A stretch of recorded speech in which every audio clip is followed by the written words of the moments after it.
small graphic design department that was very negligible at the time.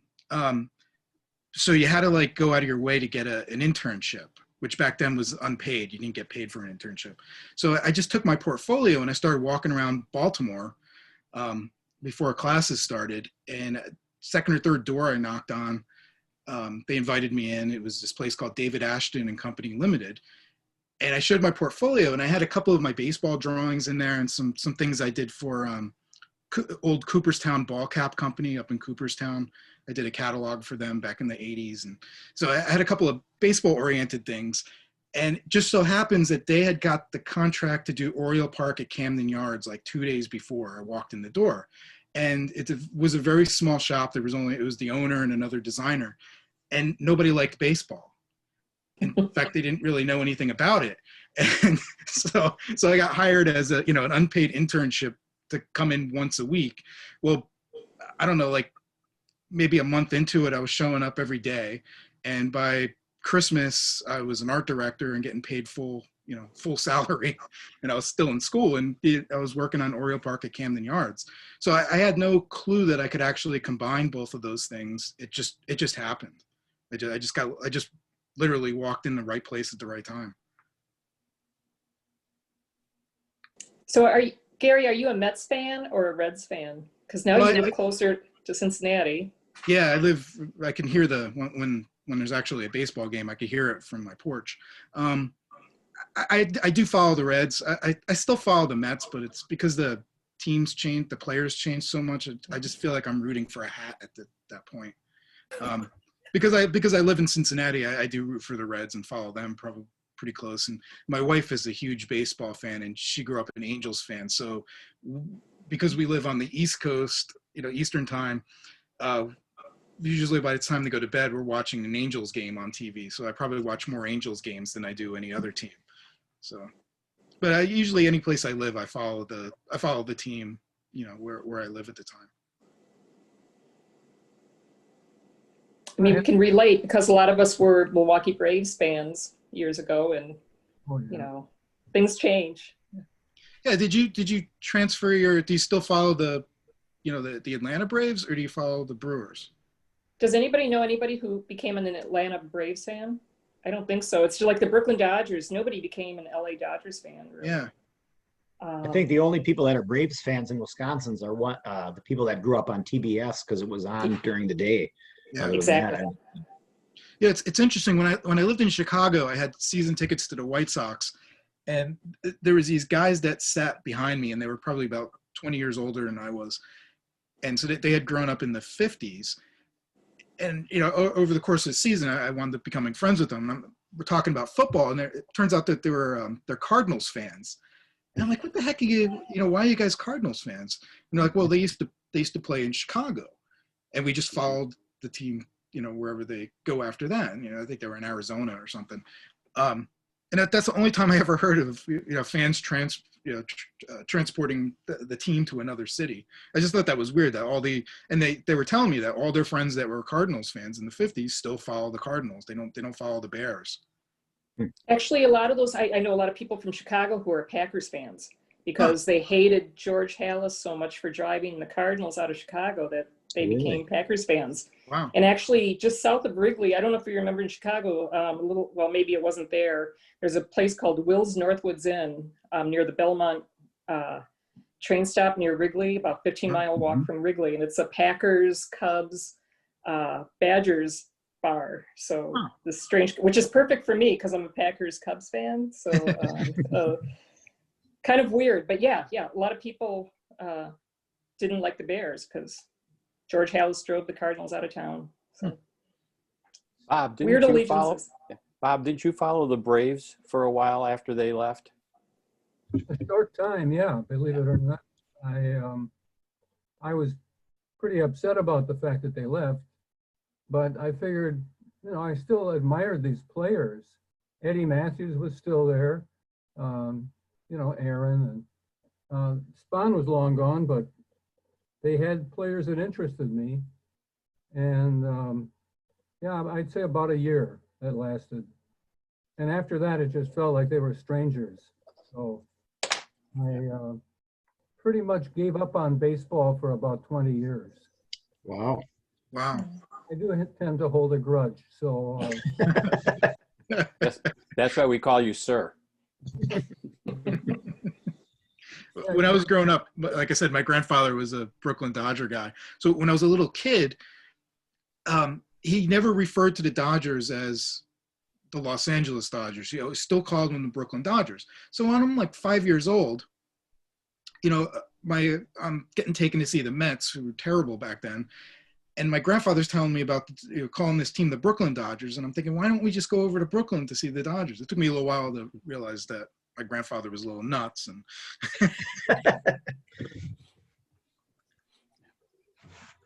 all right, any other questions?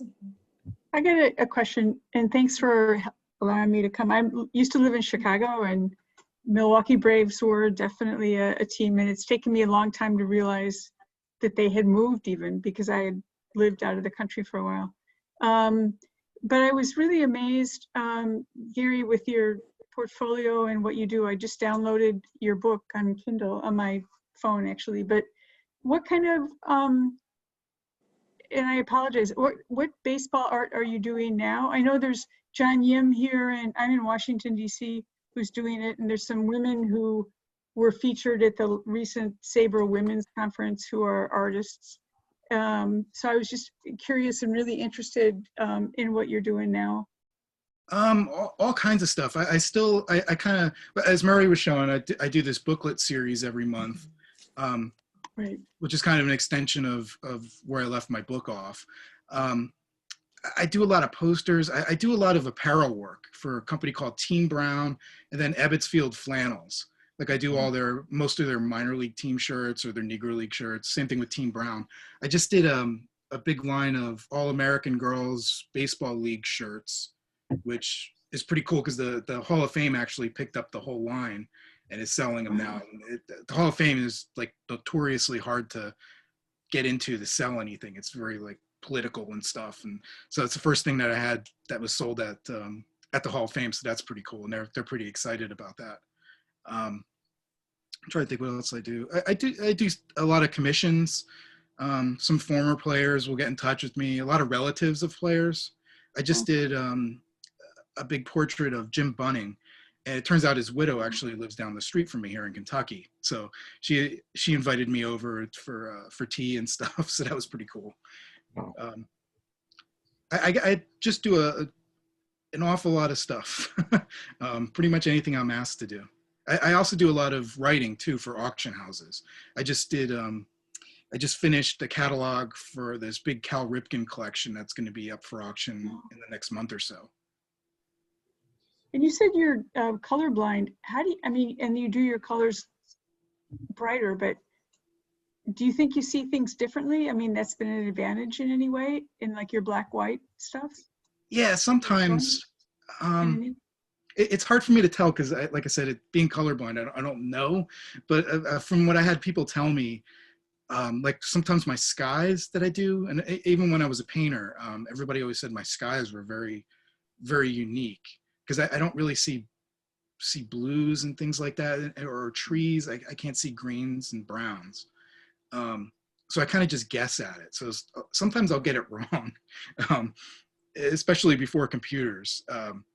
You know, I would send something to a printer and it wouldn't be red, it would be pink or something like that. And the printer would have to call me and be like, did you mean this color? And, you know, it's kind of hard to tell if it's actually a help or a hindrance or if it makes any difference at all. I'm not sure. Thanks. I'm red-green colorblind, Gary, and I'm the opposite. I ignore color. Someone asked me, I was picking something up today at Walgreens. The guy said, is that coming in a blue box? I panic. I can see blue, but I ignore colors completely. Someone goes down the street and they notice the blue house, so that I don't know. I notice the house. I don't notice the architecture. So I'm the exact opposite of you. So and the only way I can do colors is, like you said, on the computer, or when the grandkids are over, I have to read the darn crayons and know what the color is. Yeah. And when they don't have the color, yeah. Before computers, I had you're familiar with a Pantone book, the Pantone color system. So I memorized that whole stupid book, you know, because it was my livelihood. So I had to figure that out so I didn't make any more mistakes. Now it's easy with the computer, but back then, going through that whole book and having people test me on, what's 286. Gary, my name is Louis Levey. I'm joining you all from St. Louis. I appreciate the. I sent you a book last week. Yeah, I know you did. Yeah. You sure did, and I appreciate it. It hadn't arrived yet. I could certainly talk to you. Started off with talking about some St. Louis people with Pete Reeser and Guillermo Luna, and we've got good experience here with teams fleeing and trying to retain any kind of fandom. And a couple of comments. One, some of you remember or heard about. I mean, we have long ago, 1953, the St. Louis Browns left here. And interesting for that, Baltimore eschews any kind of Browns heritage. They don't, in their team records, they don't acknowledge any St. Louis Browns, even if their current, even if their records would still be worthy of recognition. But what I really want to ask you about is, it's a new name for me. I saw it just pretty recently. Tell me about Team Brown. I saw some of those Negro League things. Who is Team Brown? Well, actually, the owner's name is Rob Brown, so that's where he got the name from. Yeah, he just does apparel out in California, and I think he does like some things like coffee mugs and things like that. But it's mostly baseball or sports oriented apparel. He has a contract with the Negro Leagues, the All-American Girls Baseball League. I think a few other entities. So he has different artists do different things. I think that like Tim Godden does some stuff. If you go on their website, the variety is very vast. I like working with them. The owner is just such a good guy, and he's always trying to do the right thing for people. He's always donating money to different causes and things like that. I'm lucky that I wound up becoming friends with him, and that's where I do a lot of my apparel work. And you said you do some artwork too for for Ebbets Field. Yeah, a lot of their minor league stuff I do. Yeah. Yeah, the Team Brown apparel stuff is excellent. Probably not. I've given them some old logos and things, and you probably clean them up then. Yeah, a lot of the stuff I get from old score books and things like that, and then a lot of things I have to make up myself. That's a whole nother story. Is I do a lot of work for Hollywood, a lot of props and things like that, because I'm able to replicate different illustration and design styles from the turn of the century up to modern times. So a lot of my work for Ebbets and Team Brown, if there is a lot of those teams didn't have logos, especially the Negro League teams. So I just make them up, and I'm able to replicate the style that they used. Or like the All-American Girls Baseball League stuff, they didn't have logos. They had it was basically the circle crest of whatever town they were in. They're really boring. So what I did, I tried to envision like what would the scorebook look like, or if they actually wanted to do a logo, what would it look like, in 1945 or something like that. So I was really proud of that particular line of shirts that I did. And same thing with Ebbets Field. I do a lot of the same thing like that. What I love about what you did is you can get a Milwaukee Schnitz, not a Milwaukee Chicks, but a Milwaukee Schnitz. I was really surprised. I got the T-shirt and the sweatshirt. Yeah. Yeah, I did both versions because I didn't know if the people that own the licensing was gonna give the okay for that, because obviously it's alcohol. But no, they loved it and they did it. So I love the Schnitz. Yeah. Yeah. For those of you who don't know, Schnitz is a little beer. So the Chicks, when they are the Milwaukee team in 1944 when they played, they called them it was like the Little Brewers after the minor league team. So the same thing in Minneapolis. It was the Millers and the Millerettes. The girls team was the Millerettes. So Schnitz is a great name. Yeah. Gary, an old businessman, I always had business cards. You've got probably the neatest business card around. Thanks. Yeah, and then on the back, you're so nice as you have the pronunciation of your name. Yeah. So yeah, but it's like that's just, I've had really a lot of boring business cards over the years, so I was really impressed.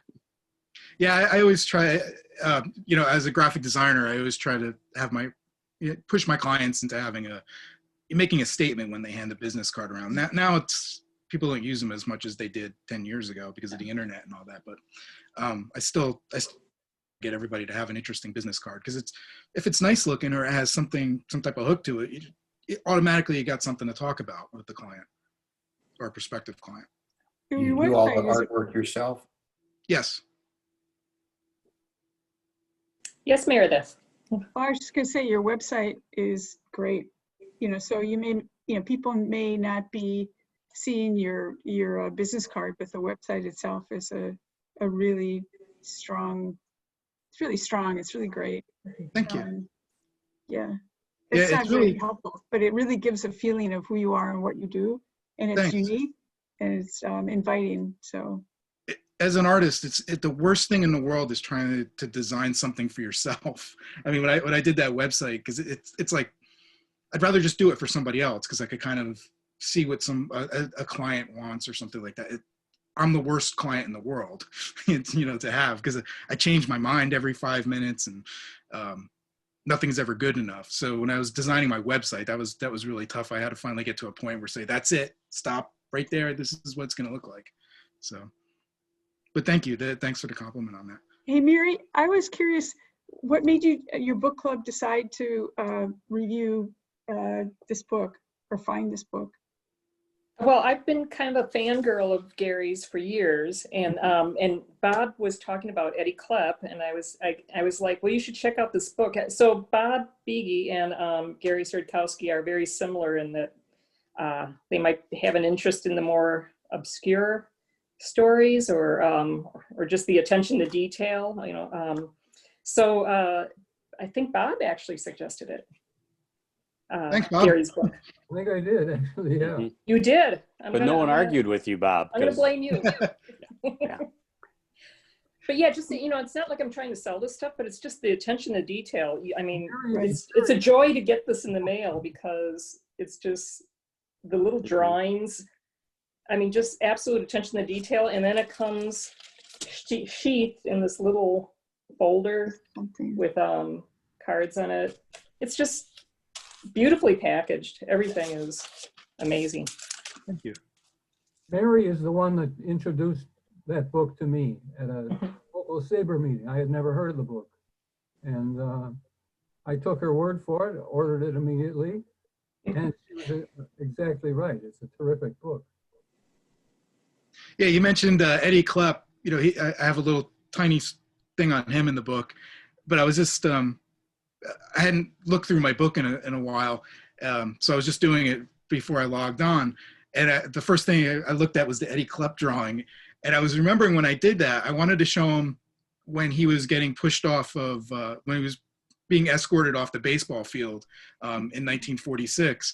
And I remember when I was doing that, I was trying to find what the uniforms of the Birmingham Police Department looked like in 1946. And I wound up having to call somebody at the Birmingham Police Department Historical Society, and then they finally sent me photographs and stuff. And I was just laughing that it's just a small part of that illustration, but I was just laughing that I tried so hard to find the actual details for that, like what the badges looked like and things like that.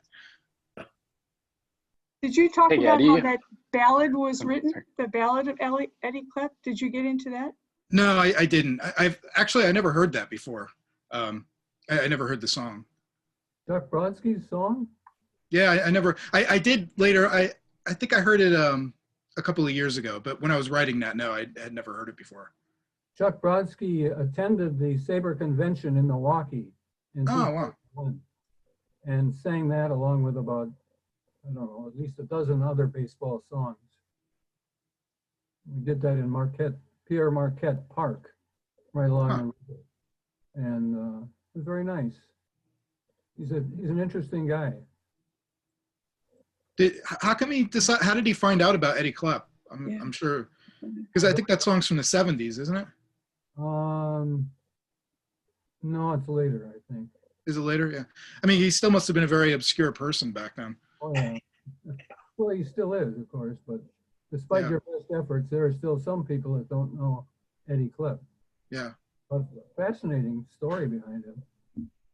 Yeah, absolutely.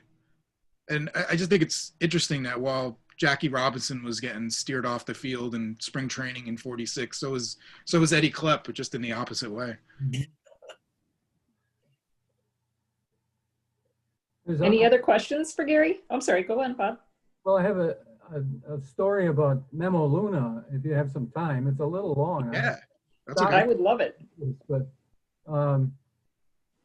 there was a bookstore in Milwaukee, and it's on Downer Avenue on the east side. And back in the 80s, was it the 80s? Yeah, it must have been late 80s. They invited W.P. Kinsella to do a book signing. And he did. And the way this was set up, they would take 40 people who bought the book, and they would get on 2 buses and go to a ball game at County Stadium. Oh my gosh. And so I'll try and shorten this up a little bit, but at the signing, he was wearing a buckskin jacket with that little fringy stuff like the cowboys used to have on their jacket. And somebody asked him, what's the significance of the jacket that you're wearing? He said, well, I'm part of a baseball, actually softball team. And it didn't make any sense. You know, what did that have to do with it? And he said, we named all the teams in our league after some big league ball player. Could be any form of the name. And their favorite ball player was Memo Luna. Well, still didn't tell a complete story. Something was missing there. And he finally said, well, we all have uniforms made of buckskin jerseys. And so we made our name the Memo Lunatics. So that was their play on that. And he said, and this little fringe, that's the lunatic fringe. Long way to go for that. Wow. And the type of researcher Bob is, now he has to go find out who this player is. And Yeah. yeah.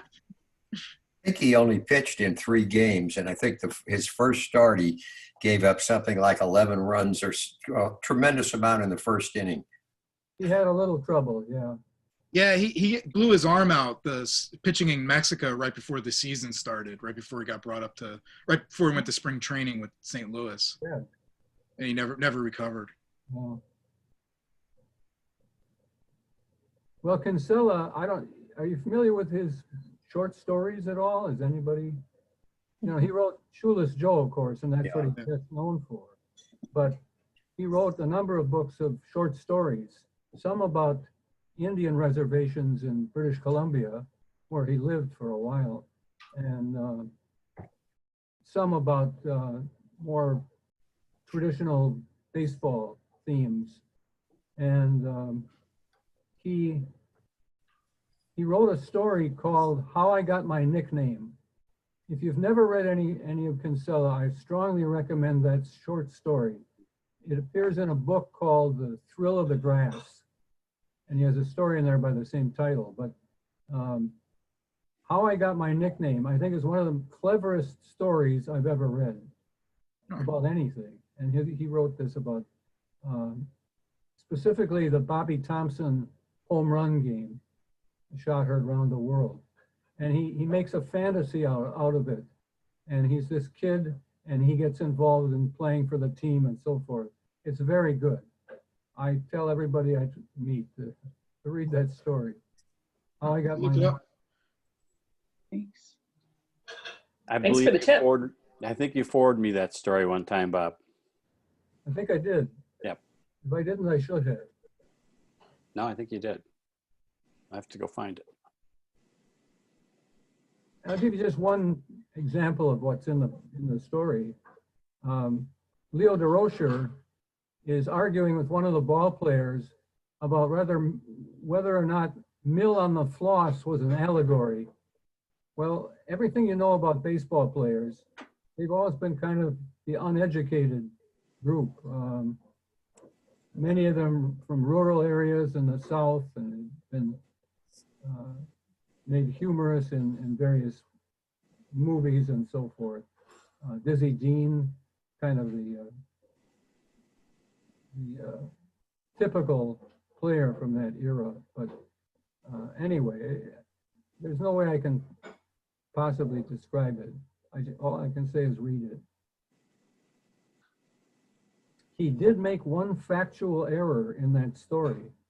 Now, why, if you can have a factual error in a fictional story, it doesn't make sense. But he's built his whole story about this game and this lineup and the actual players and so forth.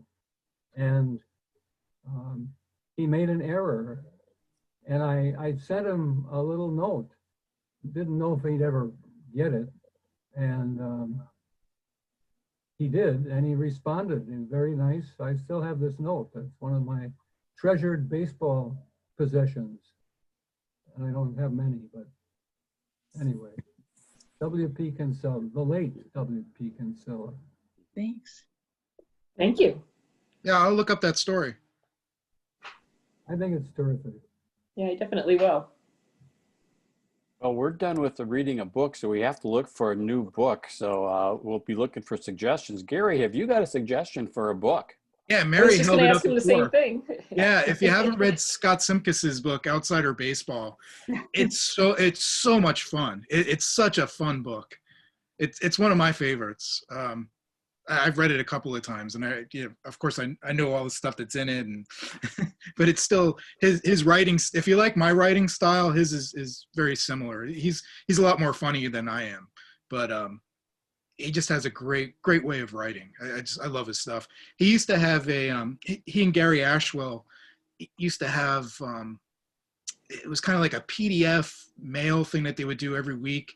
It was called the Outsider Baseball Bulletin. It lasted about 3 years. And he kind of took the best of the writing from that and put it into this book. So it's top notch. I recommend it to everybody. But if you're looking for, Mickey Mantle stuff, it's not in there. This is more fun. I have to agree. I'm just about done with it, and it's very well done. My only gripe is he does a little chapter on the Bloomer Girls. He totally dropped the ball on covering the Bloomer Girls. It seems like he just went in one direction and that's it. And it's unfortunate. I mean, nothing about Maud Nelson, look up Maud Nelson.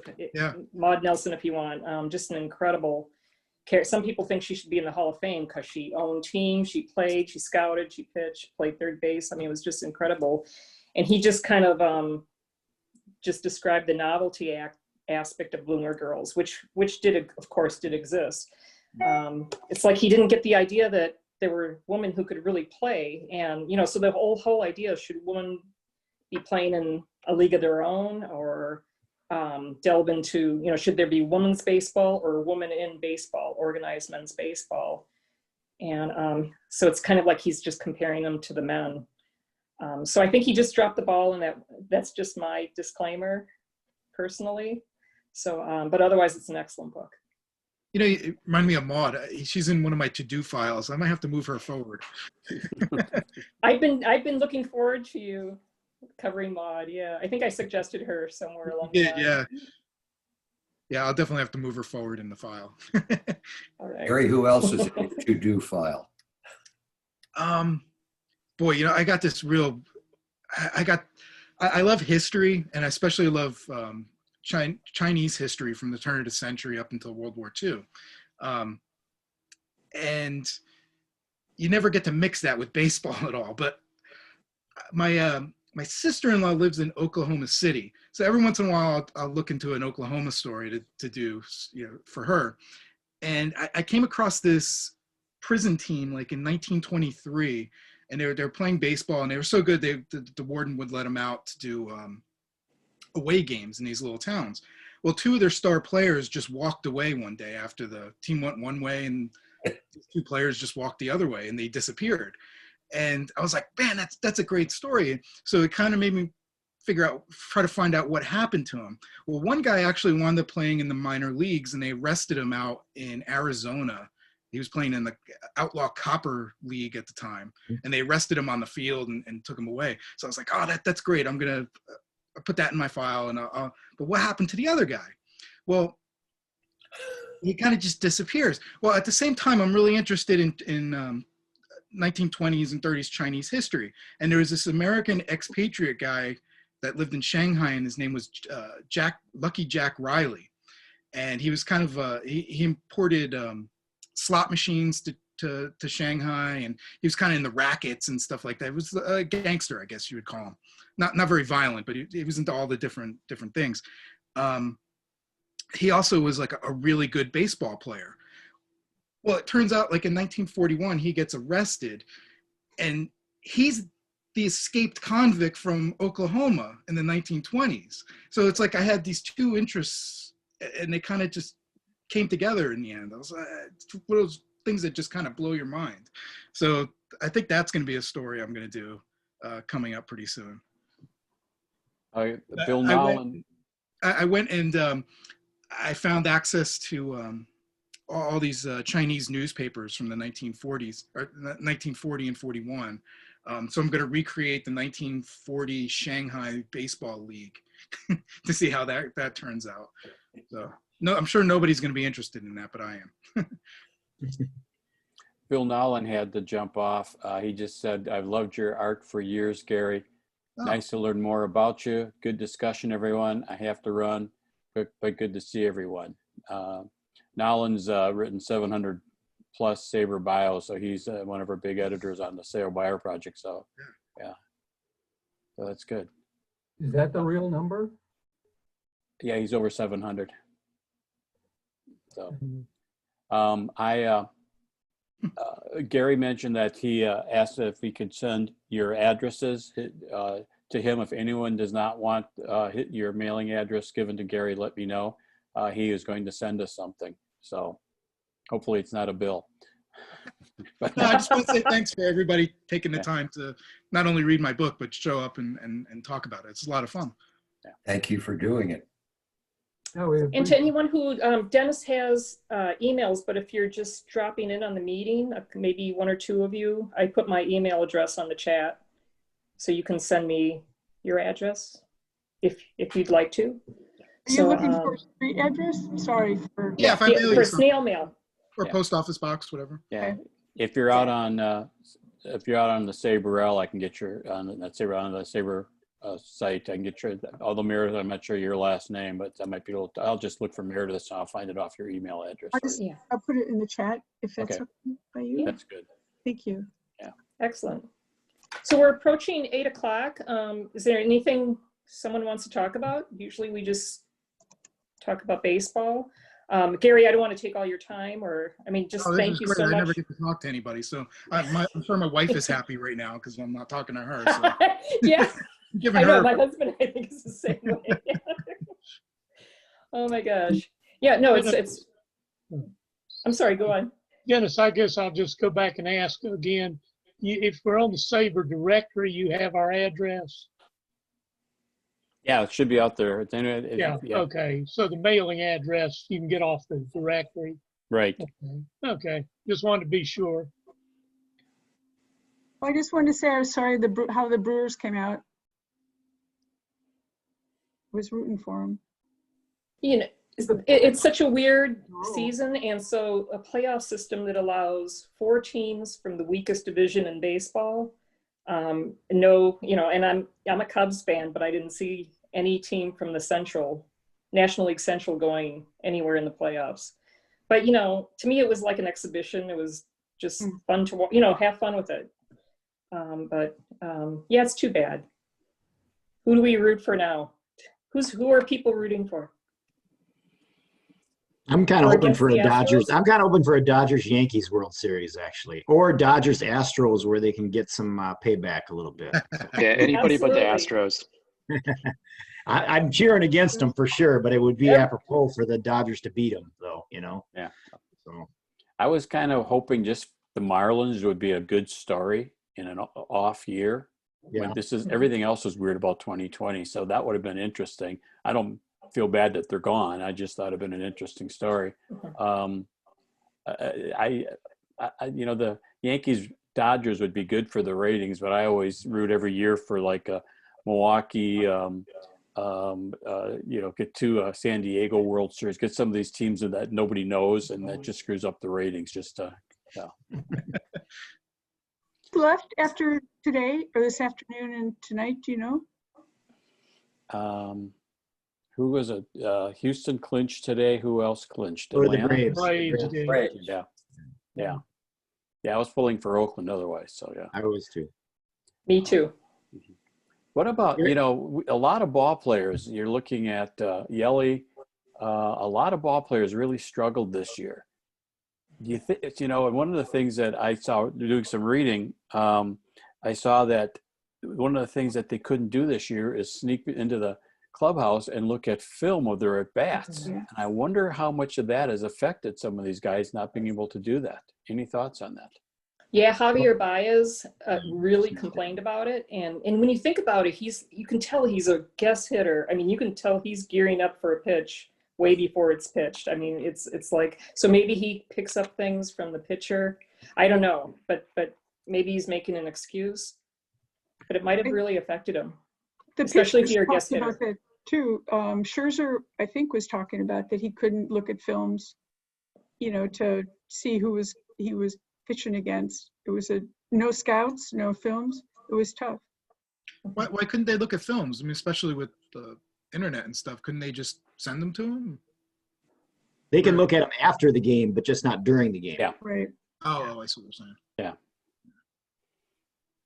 I think one of the other variables too that I think goes unsung, and especially for Javier Baez, because I'm a Cubs fan too, like Mary, is the not having fans in the stands. I think makes a difference for some players, because I think they feed off the adrenaline of the fans. I think maybe Yelich is one of those guys too, you know, where, I mean, it's kind of a sterile environment a little bit. And I mean, I don't think it's an excuse, but I think it could make a difference though, for sure.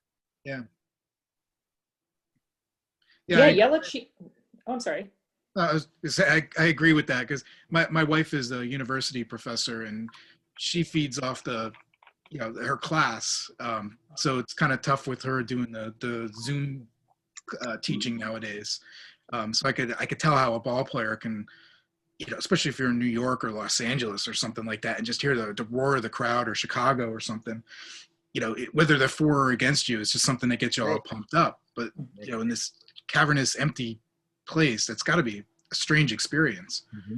I mean, I'm sure you've all been to a stadium when it's basically empty, or walked around on the field and there's nobody in the stands. It's a strange place. It's like being in a hole. So yeah, as a Cubs fan, I'm sorry, as a Cubs fan, I've seen people come into Wrigley. You can tell the players are jacked to play there, and they love razzing with the bleacher bums, and they hit better there. Mm-hmm. The only thing I used to be an usher at County Stadium in Miller Park, and I always enjoyed just after the game hanging out and seeing the empty stadium and kind of soaking it all in. But it was an entirely different experience as to when people were actually there. Mm-hmm. Yeah.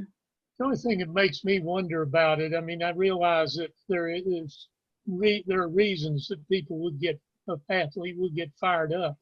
But the fact that they've been playing baseball all their lives, and they go back to even having the experience of, say, playing in a high school game, and, you know, coming up through the minors and not playing before a lot of people.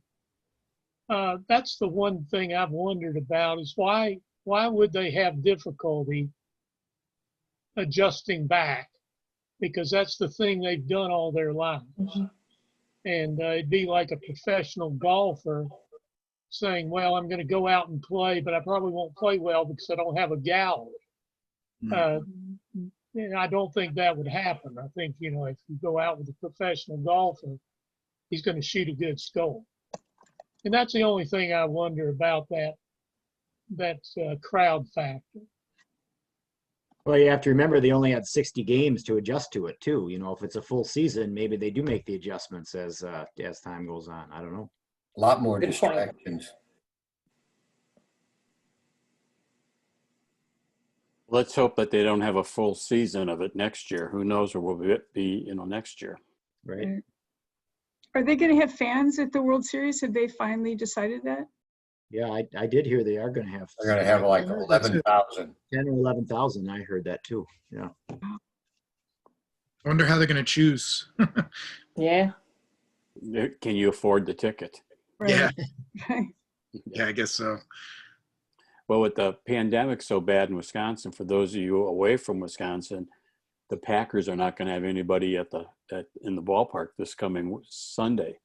And people live, one of the reasons I think the pandemic is running rapid in Wisconsin, I'm down in Arizona now, and I'm not a Packer fan. I don't follow football, but I think all the Packer parties, there's so many people get together for those, and they're in the bars. So if you don't have them in the stadium, are they going to be in the bars? So, yeah. Yeah.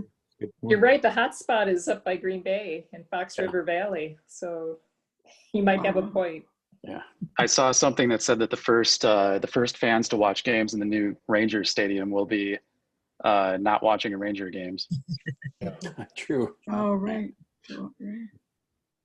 Hey, Gary, I have one quick funny story for you here. So when you were talking about your influences and you mentioned Toulouse-Lautrec, my wife is an art teacher. And when we first started dating, she suggested like our second date that we go down to Chicago to the Toulouse-Lautrec exhibit. Oh, wow. And I'm just a baseball football guy. I don't know anything about art. So I was at that mode where I was trying to impress her. And so I read everything I possibly could on him. And I actually recognized when you said that, it kind of rang some bells for me. But that might be the only artist that I actually know, to be honest with you. He's a good one to know. Good Well, for now you, you know John. too. You're one of the good ones. And like I say, I make no claim to be as good as him at all. Not even in the same class, but he inspired me. So Pretty cool. So any other comments or questions for Gary? Or, Jack, what team is that on your hat? Brooklyn Dodgers. Oh, it's Portland. Oh, that was Actually, I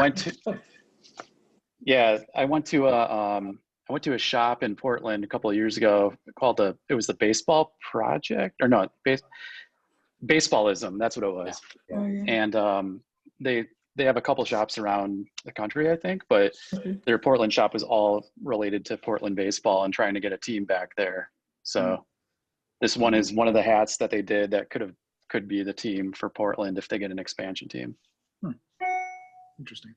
Yeah, I'm actually a graphic designer too, and I had a question about kind of the tools that you use to create your artwork. I'm really interested in that, without getting into too much detail. But like, what type of tools do you use?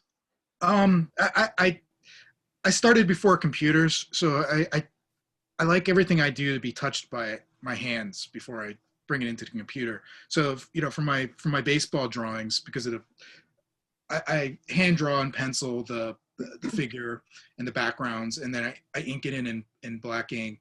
And then at that stage, I scan it into the computer and then add color behind it. So it's almost like a giant coloring book, if you will. So I use, as far as tools, just a regular #2 pencil, nothing fancy. I use a very thin Sharpie permanent pen for black line work. I'll take a pair of pliers to it and kind of mold the tip a little bit depending on what I'm trying to do. It's just a real low budget, cheap magic marker, if you will. And then as far as computer stuff, I use Adobe Photoshop to scan the stuff in, and then Adobe Illustrator to do everything else. Cool, great, thank you. Yeah, no problem. And like I said before, you can check the Studio Gary C website, and he just wrote, I think, a 10-issue article, thing on the whole process and how he develops what he does. And it's very much worth it. Yeah, that was a lot of fun. I've gotten more feedback on that than I don't think anything else I've ever done. But people are always just wondering. To me, it's just boring. It's like watching a sausage eat. It's just what I do naturally. But people always ask about it, so I'm like, oh, what the heck? I never really thought about it before. So it's kind of interesting to discover new things as I was doing it, because I just never think about it. So. Well, before we lose you, I just want to tell you, thank you so much for joining us. And you are welcome to Milwaukee anytime you want. We have all the Miller High Life you could care to have. Excellent. So post-COVID, I hope you can visit us. I hope And, so. and feel free to visit any of our little meetings. You're welcome to talk. So, Yeah, this has been fun. I've never done a SABR meeting before. So really? yeah. Wow. Wow. You should do Yeah, that. and in person is better, but Yeah. you know. I've got the recording of this. I usually turn off the recording when we first sign on 10 minutes early. And if I don't have a note in front of me to say turn it on, I forget to turn it on. So we turned it on about 10 minutes into it. So you're in mid-sentence, Gary, but we still have it running here. That will be out there. So hopefully other people in SABR see this, and we'll invite you, and we'll make that suggestion to people we know out there if they want an interesting topic. And the topic itself is good, and you're a wonderful presenter. Thank you very much. This was a lot of fun. Especially being locked up and everything. So it's just great to meet other baseball fans that like the interesting players. So Thanks. Yeah, we can relate. Very good. It was very good. Anybody else have anything? Take care. Or do we want to pick the next book? We got some of the book club members who couldn't make the meeting, so we should probably do this somewhat by email, just to make some suggestions to see what anybody else asks for ideas. So yeah. Absolutely. That's my thought. In Washington, we just started, we have what's called a Nats Baby Boomer fan group. And so we just started a book and movie club. So everybody doesn't have to read a book in a month. It's like book, movie. So I'll be interested to see what you pick, or this one as well, because we're looking for something that'll be interesting to people, but not too difficult to read. So thank you. We usually spend 2 months reading the book, so we don't read fast. Yeah, same. So we put the movie in there as something to keep it going. Yeah, that's interesting. I just want to mention here, Bob had mentioned covering Ball 4, which a lot of people have already read, but maybe have the idea of working on that. I think at some point it would be cool to do. So it's certainly something you can read over again. And with that, to watch the movie, The Battered Bastards of Baseball. Mm-hmm. It's such an excellent, fun movie. You'll absolutely love watching it. I see John shaking his head because it's so much fun. I've watched it 3 times already. It's so good. Oh my gosh, I'll watch it over and over again. So so yeah, because Jim Booten pitches for the Portland Mavericks, a very storied team. Just hilarious, and fun and interesting, and just how they kind of battled against the establishment of baseball, the stodgy establishment. So very cool. I do writing for some auction houses, like the copy that goes along in the catalogs. And a couple of years ago, I had a big Jim Bouton collection, and they had one of his jerseys from that team in the cap. So I had to research it and figure out what that was, because I had never seen the documentary before. So that was kind of neat finding out about that.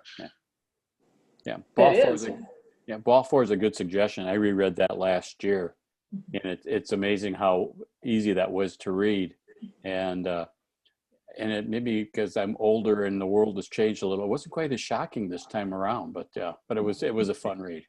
Has anybody read I think it's Steve Brosnan's book that came out like in 1959 or something? Jim Brosnan. Brosnan? Yeah, Jim Brosnan. I read it years ago. I haven't read that yet. Yeah, years and years ago. Was he with the Reds? Yeah, I think it's like the 1959 season. So Bouton kind of took his idea from him. Yeah, he actually wrote 2 books, I think, Pennant Race and got the other one up here. Like The Long Season or something like that. The Long Season, yes. Yeah. He's a good writer too. Yeah, he seems like a really interesting guy. Has anybody read A False Spring? I mean, because we have a lot of Braves fans here. I was going to say that's. Yeah, I got it from my neighbor. He went to high school with them in Connecticut. So what's the author's name? Now I forget. Pat Gordon. Yeah, Pat Gordon. Pat Jordan. Gordon. That's pretty interesting. It's kind of another inside look. I just not because Bob's on here, but Bob Bege's written some really good books, fun books to read. Borchard Field. it was just very for people from Milwaukee. It's very, very interesting. I always say, oh, that's why they name streets after things. And there's a book Bob gave me that does that as well. Another book, but so that would be another possibility, or one of Bob's books. His Eddie Matthews autobiography that he wrote, with Eddie Matthews, that's one of the best baseball autobiographies I've ever read. Yeah. I can't tell you how many times I just cracked up laughing at some of the stuff that was in there, and it's just told in a great way. And I'm sure Bob did a really a good job kind of reining in just all the conversations he had with Eddie Matthews. Just one of the best autobiographies I've ever read on a baseball Thank you player. very much. I I'll can't have say. to go back and read it. I'm sorry? I'll have to go back and read it. You'll probably start cracking up like I did at some things. 9.5 years that one took. Wow. Orchard Field took 9.5 years. It's hard to get. You need to reprint it, because I was going to try to read it. I borrowed it from a friend, and then I wanted to reread it, and it's very hard to get. Really? Yeah. I Well, don't- Orchard Field took so long because you spent a year trying to find Eddie Kelp. Yeah. But, yeah.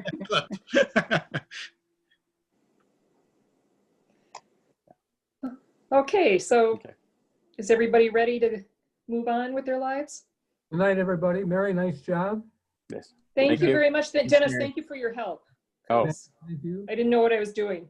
I was glad that I got to be a participant and have to lead it. Thank you for taking over the book club. And Gary, thank you. You were wonderful, wonderful guest. Thank you so much for having me. This has been a lot of fun. Francis, good to Okay. see you. Yeah, Thanks, nice to see you. Thank you. All y'all, nice to see you again. Okay. Nice to see all your Thank you. faces.